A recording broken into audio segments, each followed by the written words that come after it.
అబ్బో ఇక్కడ కేజీ చీరలు కొంటే అర కేజీ చీరలు ఫ్రీ అంట. మంగళ్య షాపింగ్ మాల్ కేజీల్లో సేల్ టన్నుల్లో ఆనందం. చంద్రబాబు నాయుడు గారు ఎంత టాలెంటెడ్ రా అంటే నిన్న యోగా కార్యక్రమం పెట్టినాడు. ఎవడైనా కూడా ఆరోగ్యం కోసం యోగా పెడతాడు. ఈయన రికార్డుల కోసం యోగా పెట్టినాడు. ఎందుకు రికార్డుల కోసం యోగా పెట్టినాడంటే మా ఊర్లో 10 సంవత్సరాల ముందు చచ్చిపోయినోడికి పార్టిసిపేషన్ సర్టిఫికేట్ ఇచ్చినారు యోగాలో.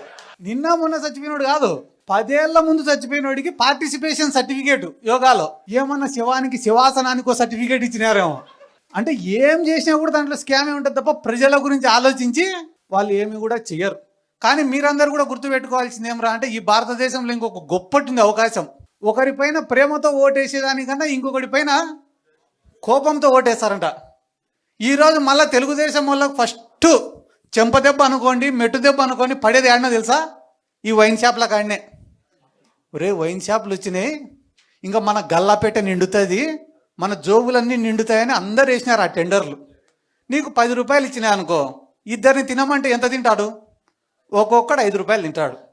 కానీ 10 రూపాయలు ఇచ్చి 10 మందిని తినమంటే ఒక్కొక్కరికి 1 రూపాయి వస్తుంది. ఈరోజు ఒక నియోజకవర్గంలో 10 బెల్ట్ షాపులు, 10 వైన్ షాపులు పెట్టినారు. ఫస్ట్ తెలుగుదేశం వాడిది అనేది తెలుగుదేశం కార్యకర్తలే, వేరే ఎవడిది అన్నాడు. అది ఎప్పుడు తెలుస్తుంది? 2 ఏళ్ల తర్వాత లెక్కలు వేసుకునేప్పుడు తెలుస్తుంది ఎంత బొక్క పడింది అనేది. ఇప్పుడే తెలియదు. ఎందుకంటే నేను కూడా మా ఊర్లో ఒక ఏరియా ఉంటుంది, షికారిపేట అని ఒక ఏరియా ఉంటుంది మా ఊర్లో. ఆడ పాపం వాళ్ళు సారాయి కాసుకొని బతుకుతుంటారు. జగన్ సార్ గవర్నమెంట్లో ఇట్లా సారాయి గాయడం తప్పని చెప్పి కేసులు పెడితే దాదాపుగా 700 ఓట్లు ఉంటాయి అన్నాడు. 700 ఓట్లు ఉంటే 500 ఓట్లు టీడీపీకి మెజార్టీ ఇచ్చింది.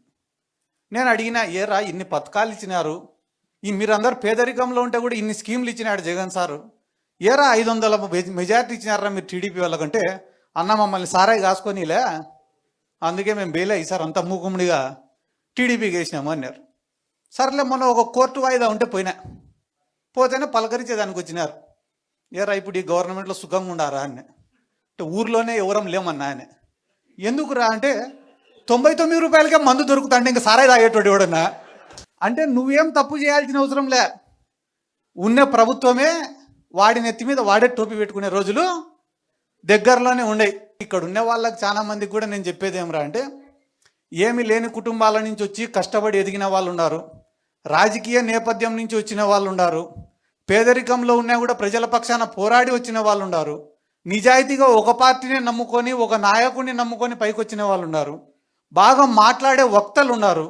కాబట్టి అన్ని రకాల వాళ్ళు ఇక్కడే ఉన్నారు. కాబట్టి అందరికీ నేను చెప్పేది ఒకటేనా, చాలామంది నాయకుల్ని చూసినాం ఇప్పటి వరకు. ఇందాక మా మైదుకూరు అన్న కూడా ఎవరో ఏడున్నాడో అన్న, ఓకేనా, మా మైదుకూరు అన్న కూడా చాలా గొప్ప మాట చెప్పినాడు. రాజశేఖర రెడ్డి సార్ తోటి ఏ రకంగా అయితే అటాచ్మెంట్ ఉన్నిందో మాకు అటువంటి అటాచ్మెంట్ కావాలా జగన్మోహన్ రెడ్డితో, ఈ పదవులు కాదు ఇంకొకటి కాదు అని. నిజంగానే చాలా గొప్ప మాట అన్నది.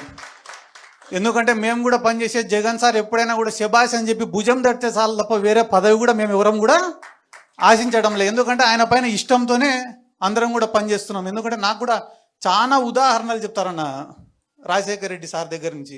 ఎందుకంటే ఒక వెల్ఫేర్ స్కీమ్స్ డెవలప్మెంటే కాదు రాజకీయం అంటే. రాజకీయం అంటేనే ఒక ఎమోషనల్ బాండింగ్. సిద్ధార్థ రెడ్డి అంటే రే మావాడరా అని దగ్గర తీసుకునే రోజే మనం రాజకీయంగా గెలిచినట్ల.